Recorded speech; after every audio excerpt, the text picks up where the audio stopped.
माननीय प्रधानमंत्री जी, आपने हमें मूल मंत्र दिया कि जब हम एकाग्र मन होकर अपनी पढ़ाई करें तो सफलता हमें अवश्य मिलेगी। धन्यवाद महोदय। माननीय प्रधानमंत्री जी, वैदिक सभ्यता और सिंधु घाटी सभ्यता के मुख्य निवास स्थान पानीपत हरियाणा से सुश्री सुमन रानी, जो कि एक शिक्षिका है, आपके समक्ष अपना प्रश्न रखना चाहती है। सुश्री सुमन रानी मैम, कृपया अपना प्रश्न पूछिए। महोदय जी, मैं Suman Rani, TGT social science, DAV police public school Panipat से। सर, मेरा आपसे प्रश्न है कि नई शिक्षा नीति छात्रों को उनके कौशल को विकसित करने में नए अवसर कैसे प्रदान करेगी? धन्यवाद महोदय। धन्यवाद मैम। मान्यवर, पूर्व के स्कॉटलैंड नाम से प्रसिद्ध मेघालय के ईस्ट खासी हिल्स की कक्षा 9वीं की छात्रा शीला वैष्णव भी आपसे इसी विषय पर प्रश्न पूछना चाहती है। शीला, कृपया अपना प्रश्न रखें। Good morning, sir. I am Sheila Vaishnav of Jawahar Navodaya Vidyalay, Maflang, East Khasi Hills, Meghalaya, studying in class 9th. My question to Honorable Prime Minister is how provisions of National Education Policy will empower students' lives in particular and society in general and pave way for Naya Bharat. Thank you, sir. Thank you Sheela. श्रद्धेय प्रधानमंत्री जी, नई शिक्षा नीति को ध्यान में रखते हुए इस तरह के कई और भी सवाल देश भर से प्राप्त हुए हैं, जिनमें विद्यार्थियों ने यह अभिव्यक्त किया है कि हमारी रुचि कुछ और होती है, हम विषय कोई और पढ़ रहे होते हैं। ऐसी स्थिति में क्या करें? कृपया मार्गदर्शन कर कृतार्थ करें।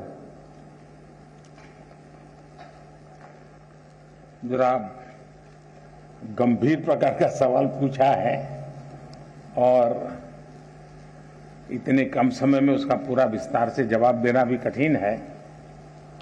पहली बात तो है, ये न्यू एजुकेशन पॉलिसी के बजाय हम ये कहें ये नेशनल एजुकेशन पॉलिसी है, एनईपी। कुछ लोग एन को न्यू कहते हैं, एक्चुअली ये नेशनल एजुकेशन पॉलिसी है।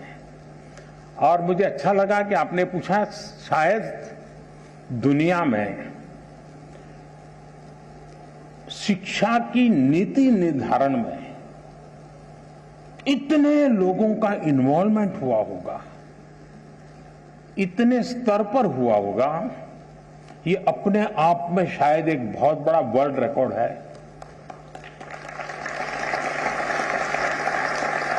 2014 से जब मुझसे इस कार्य के लिए आप सबने पसंद किया, तो शुरुआत से इस काम पर हम लगे थे। करीब 6-7 साल तक बहुत ब्रेनस्टॉर्मिंग हुआ, हर स्तर पर हुआ। गांव के शिक्षकों के बीच हुआ, गांव के स्टूडेंट्स के बीच हुआ, शहर के शिक्षकों के बीच हुआ, शहर के स्टूडेंट्स के बीच हुआ। बॉयज स्टूडेंट्स ने कहा, गर्ल्स स्टूडेंट्स ने कहा, दूर सुदूर पहाड़ों में, जंगलों में, यानी एक प्रकार से हिंदुस्तान के हर कोने में सालों तक इस विषय पर ब्रेनस्टॉर्मिंग हुआ। उस सब के जिस तैयार किए गए और देश के बहुत ही अच्छे विद्वान, और वो भी आज के युग को ध्यान में रखते हुए जो लोग साइंस और टेक्नोलॉजी से जुड़े हुए थे, ऐसे लोगों के नेतृत्व में इसकी विशद चर्चाएं हुई। उसमें से एक ड्राफ्ट तैयार हुआ। उस ड्राफ्ट को फिर लोगों के बीच में भेजा गया और 15-20 लाख इनपुट्स आए। यानी इतना बड़ा एक्सरसाइज, इतनी व्यापक एक्सरसाइज, उसके बाद एजुकेशन पॉलिसी आई है। और ये एजुकेशन पॉलिसी को मैंने देखा है कि पॉलिटिकल पार्टी, सरकार कुछ भी करें तो कहीं न कहीं से तो विरोध का स्वर, कुछ न कुछ तो हर कोई मौका ढूंढता रहता है। लेकिन अब मेरे लिए खुशी की बात है कि नेशनल एजुकेशन पॉलिसी का हिंदुस्तान के हर तबके में पुरजोश स्वागत हुआ है। और इसलिए इस काम को करने वाले सब अभिनंदन के अधिकारी, लाखों लोग हैं जिन्होंने इसको बनाया है। ये सरकार ने नहीं बनाया है, देश के नागरिकों ने बनाया है, देश के विद्यार्थियों ने बनाया है, देश के टीचर्स ने बनाया है और देश के भविष्य के लिए बनाया है।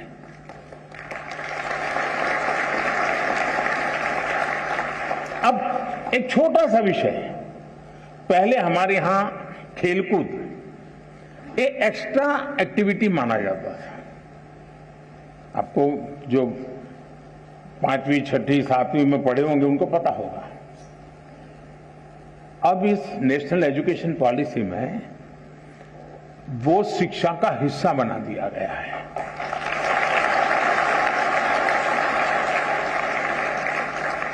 यानी खेलकूद, खेलना खिलने के लिए बहुत अनिवार्य होता है। बिना खेले कोई खिल नहीं सकता। अगर आप खिलना चाहते हैं, खुलना चाहते हैं, तो खेल जीवन में बहुत जरूरी है।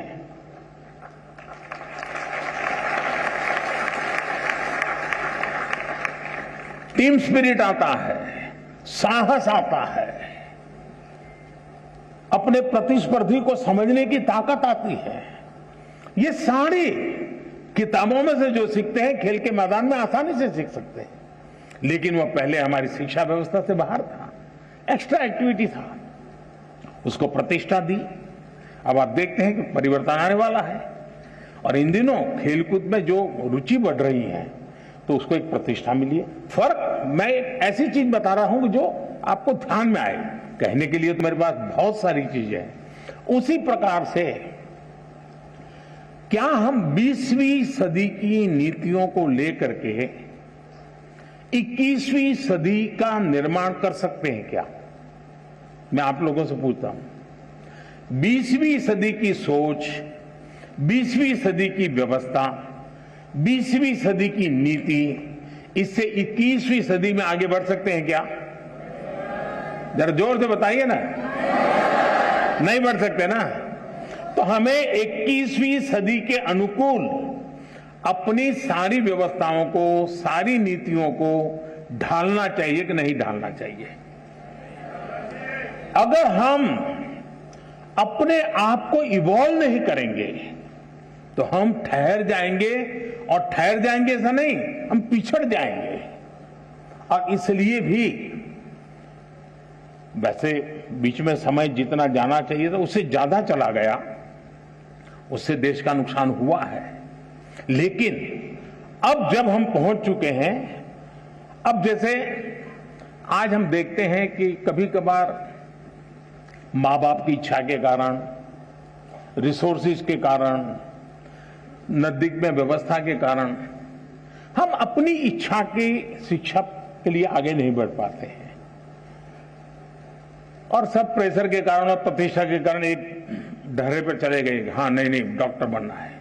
लेकिन हमारा जो इंस्टिंक्ट है कुछ और है। मुझे वाइल्ड लाइफ में इंटरेस्ट है, मुझे पेंटिंग में इंटरेस्ट है, मुझे टेक्नोलॉजी में इंटरेस्ट है, मुझे साइंस में इंटरेस्ट है, मुझे रिसर्च में इंटरेस्ट। अब कारणों से मेडिकल में तो चला गया, पहले तो गए हैं, तो फिर इस पाइपलाइन में यहां घुसे आप तो आपको वहां ही निकलना पड़ेगा दूसरे छोर पर। अब हमने कह दिया ऐसा जरूरी नहीं है कि आप प्रवेश कर लिया, लेकिन 1 साल 2 साल के बाद लगा कि नहीं नहीं मेरा रास्ता ये नहीं है, मेरा तो मिजाज वो है, मैं वहां जाना चाहता हूं। तो अब नेशनल एजुकेशन पॉलिसी आपको नए रास्ते पर जाने का अवसर देती है, सम्मान के साथ अवसर देती है।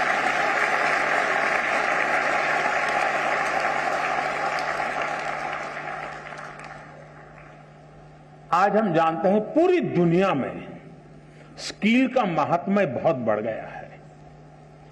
सिर्फ शिक्षा, सिर्फ ज्ञान का भंडार ये इनफ नहीं है, हुनर भी होना चाहिए, स्किल होनी चाहिए। अब इसको हमने सिलेबस का हिस्सा बनाया है ताकि उसका पूर्ण विकास के लिए उसको खुद को अवसर मिल जाए। आज खुशी हुई, मैं अभी एक प्रदर्शनी देख के आया। नेशनल एजुकेशन पॉलिसी का क्या रिफ्लेक्शन होता है वो छोटे से रूप में आज शिक्षा विभाग के लोगों ने रखा था। मैं शिक्षा विभाग को बधाई देता हूं, यानी बहुत ही प्रभावित था। आनंद आता था कि हमारे 8वीं 10वीं कक्षा के बच्चे 3D प्रिंटर बना रहे हैं। आनंद आ रहा है कि हमारे 8वीं 10वीं कक्षा के बच्चे वैदिक मैथमेटिक्स का ऐप चला रहे हैं और दुनिया भर के स्टूडेंट उनसे सीख रहे हैं। नंदिता और निवेदिता, 2 बहनें में जो मिली, मैं बहुत ही सरप्राइज था। हमारे यहां तो इन चीजों को बुरा माना जाने वाला एक वर्ग होता है, लेकिन उन्होंने दुनिया भर में अपने स्टूडेंट खोज लिए हैं। वे खुद स्टूडेंट रहे लेकिन गुरु बन गए। अब देखिए, उन्होंने टेक्नोलॉजी का भरपूर उपयोग किया है। टेक्नोलॉजी से वो डरे नहीं है, टेक्नोलॉजी का उपयोग किया है। उसी प्रकार से मैंने देखा कुछ स्कल्पचर्स बनाए हुए हैं, कुछ अच्छे पेंटिंग बनाए, और इतना ही नहीं, उसमें विजन था। ऐसे ही करने के लिए नहीं किया गया, मैं उस विजन को अनुभव करता था। इसका मतलब हुआ कि नेशनल एजुकेशन पॉलिसी व्यक्तित्व के विकास के लिए बहुत सारे अवसर दे रही है। और इस अर्थ में मैं कहूंगा कि हम जितनी बारीकी से नेशनल एजुकेशन पॉलिसी को समझेंगे और प्रत्यक्ष में उसको धरती पर उतारेंगे, आप देखिए मल्टीपल बेनिफिट्स आपके सामने होंगे। तो मेरी देश भर के टीचर्स को, देश भर के शिक्षाविदों से, देश भर के स्कूल से मेरा आग्रह है कि आप इसकी बारीकियों को जमीन पर उतारने के नए नए तरीके डेवलप कीजिए, और जितने ज्यादा तरीके होंगे उतने ही ज्यादा अवसर प्राप्त होंगे।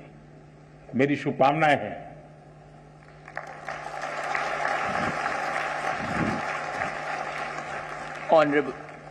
Honorable Prime Minister, sir, now we are absolutely confident that the national education policy will redefine the meaning of education for us and our future is brilliant.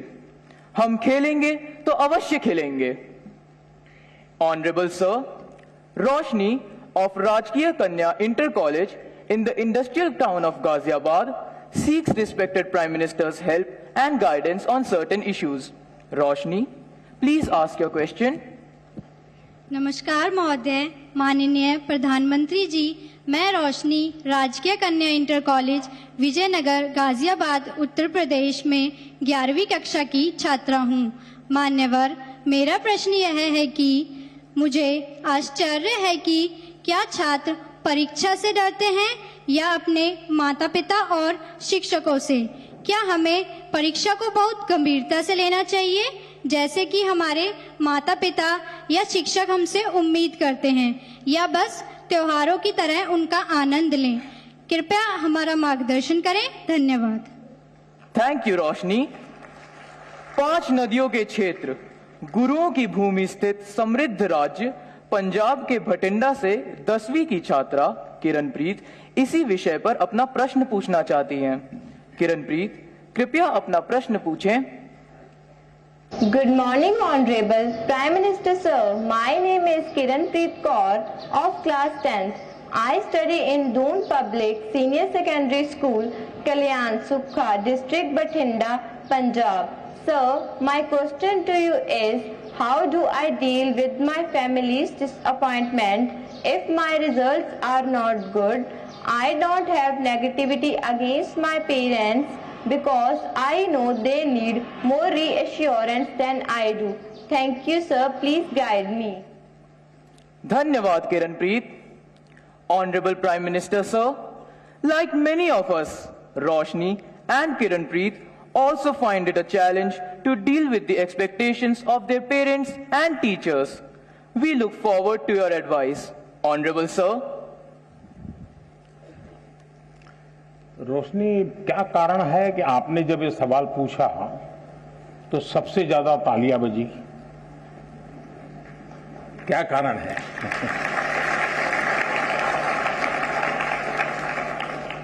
मुझे लगता है कि आपने सवाल स्टूडेंट के लिए नहीं पूछा है, आपने बड़ी चतुराई से पेरेंट्स और टीचर के लिए पूछा है।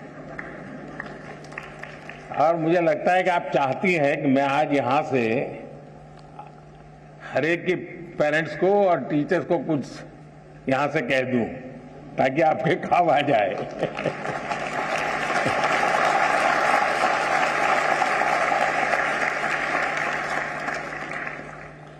इसका मतलब कि आप पर प्रेशर है टीचर का, आप पर प्रेशर है पेरेंट्स का, और इसलिए आपको उलझन है कि मैं मेरे लिए कुछ करूं कि उनके कहने पर करूं। अब उनको समझा नहीं पा रहे हैं और मैं अपना छोड़ नहीं पा रहा हूं। ये आपकी चिंता मैं महसूस कर रहा हूं। मैं सबसे पहले तो पेरेंट्स को और टीचर्स को ये जरूर कहना चाहूंगा कि कृपा करके आप मन में सपने लेकर के जीते हैं, या तो जो सपने आपके खुद के अधूरे रह गए हैं, आप जो करना चाहते थे अपने विद्यार्थी काल में, आप जो अपने जीवन में करना चाहते थे वो नहीं कर पाए, और इसलिए दिन रात आपको लगता है कि बस इसको तो वो बना के रहूंगा। यानी आप अपने मन की बातों को, अपने सपनों को, अपनी अपेक्षाओं आकांक्षाओं को अपने बच्चे में एक प्रकार से इंजेक्ट करने की कोशिश करते हैं। बच्चा आपको रिस्पेक्ट करता है, मां बाप की बात को बहुत महत्व देता है। दूसरी तरफ टीचर कहते हैं कि देखिए तुम्हें ये करना है, तुम ये करो, हमारे स्कूल में तो ये है रहता है, हमारी तो ये परंपरा है। आपका मन कुछ तीसरा ही करता है। और ज्यादातर हमारे बच्चों के विकास में ये जो कंफ्यूज और कॉन्ट्राडिक्टरी जो प्रभावों के बीच में उसे गुजरना पड़ता है, ये उसके लिए बहुत बड़ी चिंता का विषय होता है। और इसलिए पुराने जमाने में टीचर का परिवार से संपर्क रहता था। परिवार के हर लोग को टीचर जानते थे, और परिवार भी अपने बच्चों के लिए क्या सोचता है उसे टीचर परिचित होते थे। टीचर क्या करते हैं, कैसा करते हैं, वो उससे पेरेंट्स परिचित होते थे। यानी एक प्रकार से शिक्षा एक, चाहे स्कूल में चलती हो, शिक्षा घर में चलती हो, हर कोई एक ही प्लेटफॉर्म पर होता था। और उसके कारण अब क्या हुआ है, बच्चा दिन भर क्या करता है मां बाप को समझ नहीं है, जानते नहीं है। टीचर को सिलेबस से लेना देना है, मेरा सिलेबस पूरा हो गया, मेरा काम हो गया, मैंने अच्छी तरह से पढ़ाया, बहुत मेहनत करके पढ़ाते, ऐसा नहीं कि नहीं पढ़ाते, लेकिन उसको लगता है कि मेरी जिम्मेवारी है सिलेबस पूरा करूं, वो मेरा दायित्व है। लेकिन बच्चे का मन कुछ और करता है।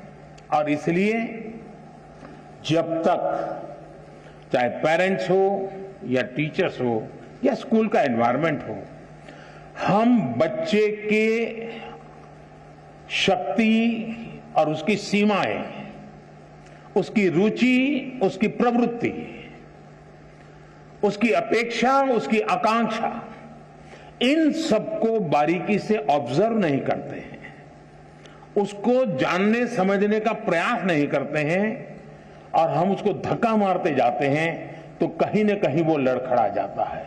और इसलिए मैं रोशनी के माध्यम से सभी पेरेंट्स को, सभी टीचर्स को कहना चाहूंगा कि आप अपने मन की आशा अपेक्षा के अनुसार अपने बच्चों पर बोझ बढ़ जाए, इससे बचने का प्रयास करें। उनकी, और हर बच्चे के पास एक स्ट्रेंथ होती है, हर मां बाप को स्वीकारना होगा कि आपके तराजू में वो फिट हो या ना हो, लेकिन परमात्मा ने उसको किसी न किसी विशेष ताकत के साथ भेजा है, उसके अंदर कोई सामर्थ्य है। ये आपकी कमी है, ये आपकी कमी है कि आप उसके सामर्थ्य को पहचान नहीं पाते हो। ये आपकी कमी है कि आप उसके सपनों को समझ नहीं पा रहे हो, और इसलिए दूरी वहीं से बन जाती है। और मैं चाहूंगा बच्चों से कि आप प्रेशर के बीच भी,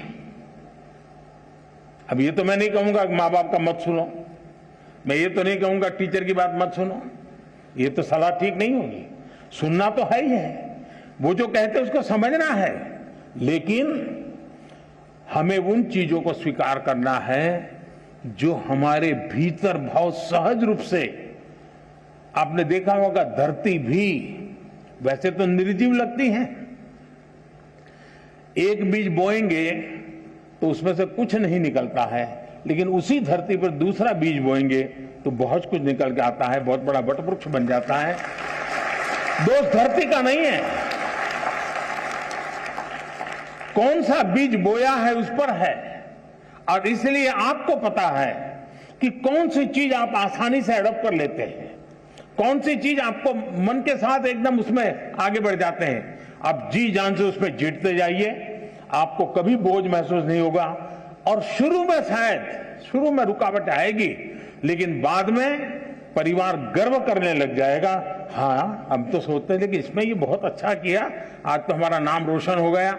4 लोगों के बीच में बैठते हो तो तारीफ होती है। जो कल तक आपको ताकत को स्वीकार नहीं करते थे, वो आने वाले समय में आप ही के ताकत का गौरव गान करना शुरू कर देंगे। और इसलिए आप हंसते खेलते उमंग के साथ जो मिनिमम रिक्वायरमेंट है उसको पूरा करते हुए, अतिरिक्त जो सामर्थ्य है उससे जोड़ते हुए आगे बढ़ेंगे, आपको बहुत फायदा होगा।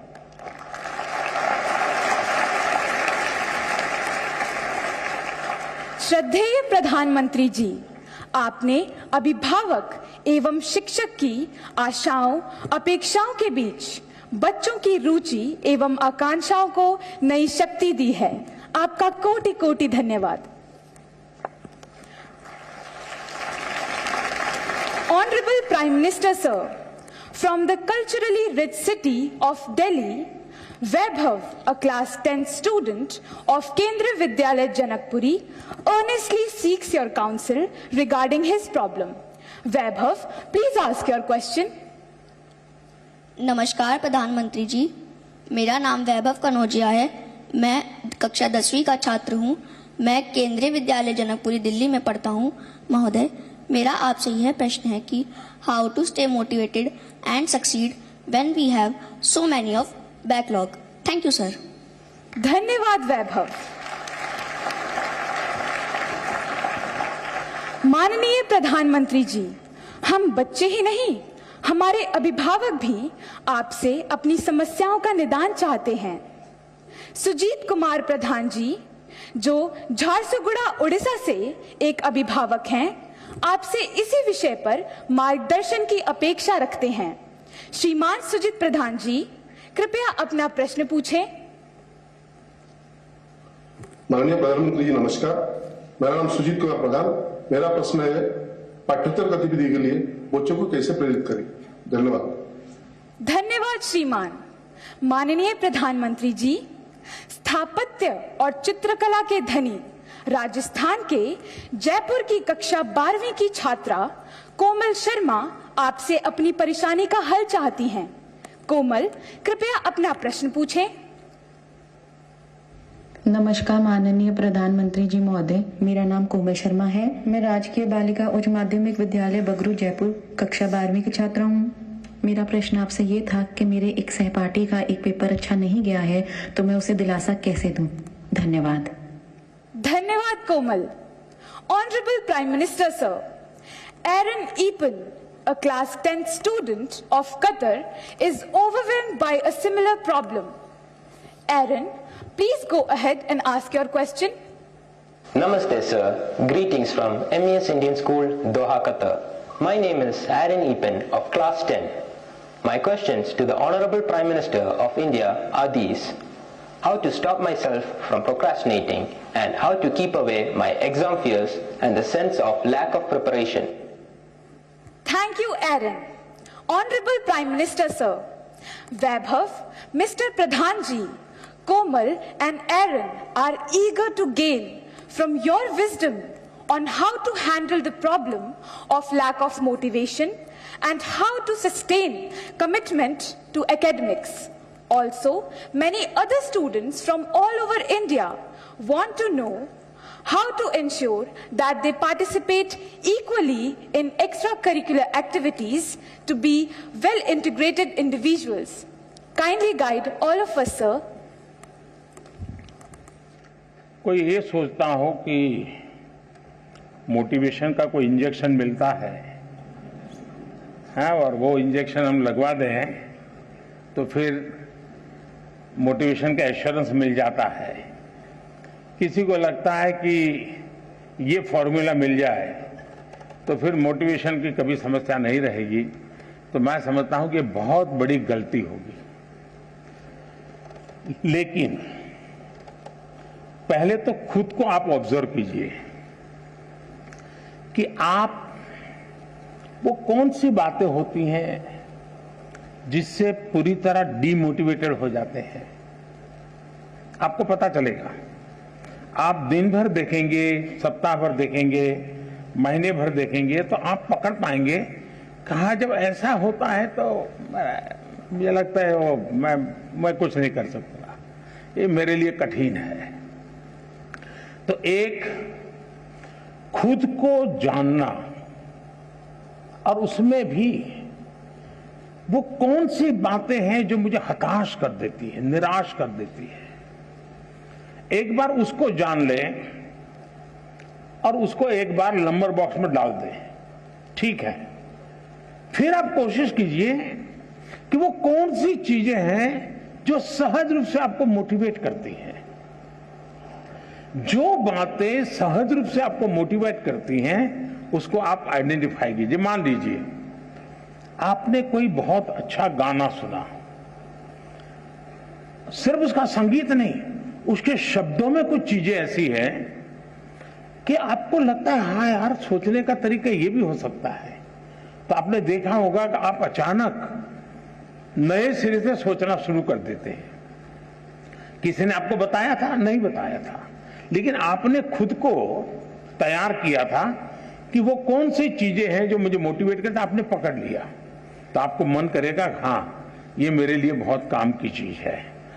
इसलिए मैं चाहूंगा कि आप स्वयं के विषय में जरूर एनालिसिस करते रहिए, उसमें किसी और की मदद के चक्कर में मत पड़िए। बार बार किसी को एक जाके मत कहो यार मेरा मूड नहीं है, मुझे मजा नहीं आता है। फिर आपके अंदर एक ऐसी वीकनेस पैदा होगी कि हर बार आप सिंपैथी चाहेंगे। फिर आपका मन करेगा कि मम्मी मेरे पास बैठे हैं, जरा मुझे पुचकारे पुलकारे, समय में जरा उत्साहित करे, मेरा लालन पालन करे।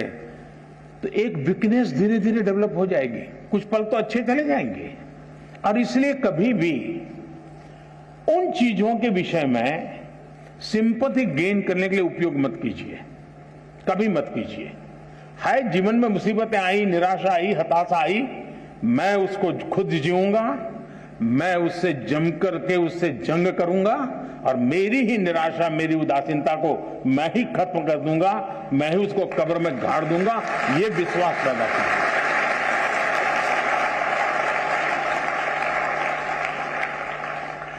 दूसरा है, हम किन चीजों को ऑब्जर्व करते हैं।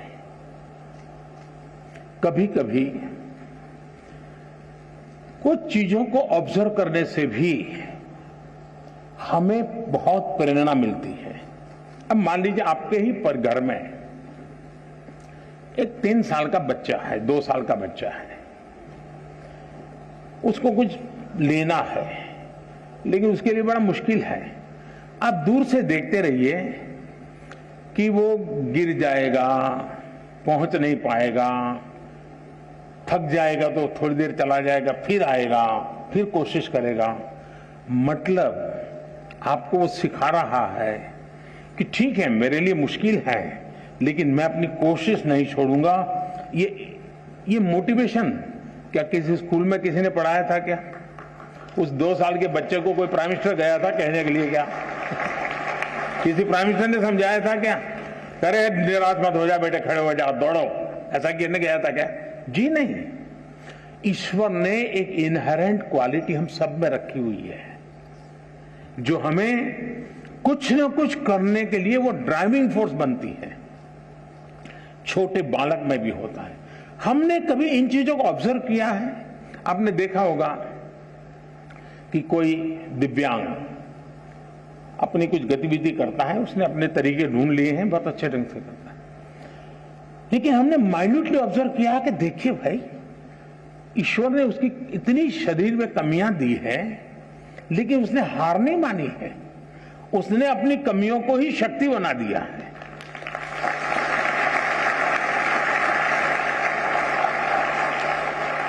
और वो शक्ति खुद को तो दौड़ाती है, वो खुद शक्ति अगर देखने वाला नहीं, ऑब्जर्व करने वाला जो निरीक्षण करता है उसको भी प्रेरणा देती है। हम कोशिश करें हमारे आसपास जो चीजें हैं उसको हम उस रूप में ऑब्जर्व करें, उसकी वीकनेसेस को ऑब्जर्व ना करें, उस कमियों को उसने कैसे मात किया है, उन कमियों को वो कैसे मात करता है, उस प्रक्रिया को बारीकी से देखिए। आप फिर अपने आप को उसके साथ कोरिलेट करेंगे कि हाँ, मैं ऐसा होता है तो मैं भी शायद ऐसा कर सकता हूं। ईश्वर ने तो मुझे हाथ पैर सब बहुत बढ़िया दिया है, मुझे तो कोई कमी नहीं है, मैं क्यों चुप बैठा हूं। आप खुद दौड़ने लग जाएंगे। और इसलिए मुझे लगता है कि दूसरा एक विषय है, क्या कभी आप खुद की एग्जाम लेते हैं क्या? आप अपनी एग्जाम भी तो कभी लीजिए, कोई आपके एग्जाम क्यों ले? जैसे मैंने शायद मेरी जो किताब है एग्जाम वॉरियर, उसमें एक जगह पे लिखा हुआ है कि आप कभी एग्जाम को ही एक चिट्ठी लिख दो, हे डियर एग्जाम, और उसको लगो तुम क्या समझते हो, मैंने ये तैयारी की है, मैंने ये तैयारी की है, मैंने ये मेहनत की है, मैंने इतना प्रयास किया है, मैंने ये पढ़ा है, मैंने ये लिखा है, मेरी इतनी नोटें भरी हुई है, मैं टीचर के साथ इतने घंटे बैठा हूं, मैंने मम्मी के साथ इतना समय बिताया है, मैं मेरे पड़ोसी के छात्र ने अच्छा काम किया तो उसके जाकर अरे मैं इतना सीख करके आया, तुम कौन होते हो मेरा मुकाबला करने वाले?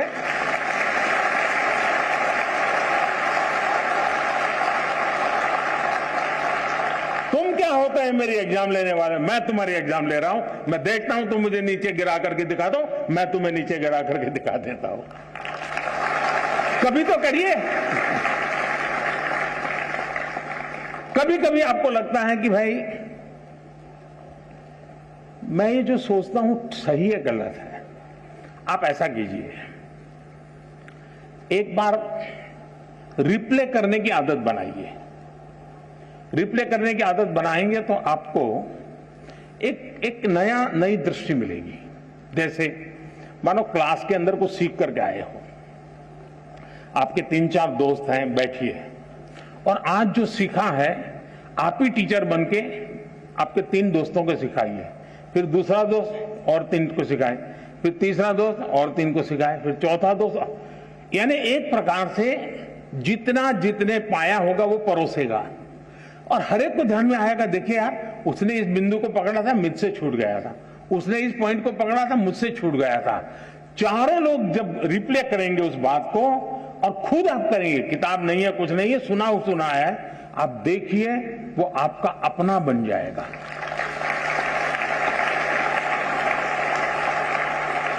आप चीजों को, अब आपने देखा होगा कहीं कोई घटना घटी हो, बड़े बड़े पॉलिटिकल लीडर को भी ये टीवी वाले खड़े हो जाते हैं ना डंडा लेकर के, और आपने देखा होगा वो जवाब देने में इधर उधर हो जाते हैं।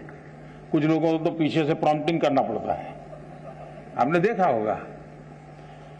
लेकिन एक गांव की महिला है, कहीं एक्सीडेंट हुआ है और कोई टीवी वाला पहुंच गया, उसने बेचारी को टीवी क्या है मालूम भी नहीं है और उसको पूछ लिया।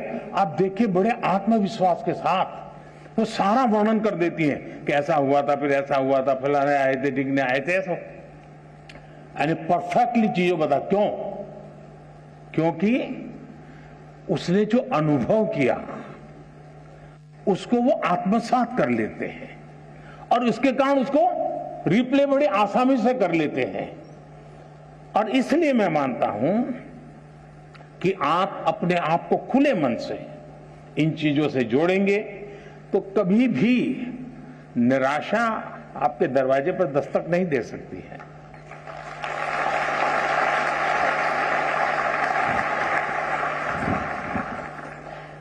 Honorable Prime Minister, sir, Thank you for giving us the mantra to think, observe, and believe. However tall the summit, we assure you that we will never give up. माननीय प्रधानमंत्री जी, अपनी कला, संस्कृति और परंपराओं के लिए प्रसिद्ध खम्मम तेलंगाना से यादा अनुषा, जो कि 12वीं कक्षा की छात्रा हैं, आपसे अपने प्रश्न का समाधान चाहती हैं। अनुषा, कृपया अपना प्रश्न पूछिए। Presenting B News app available on Google Play and App Store. Download it now.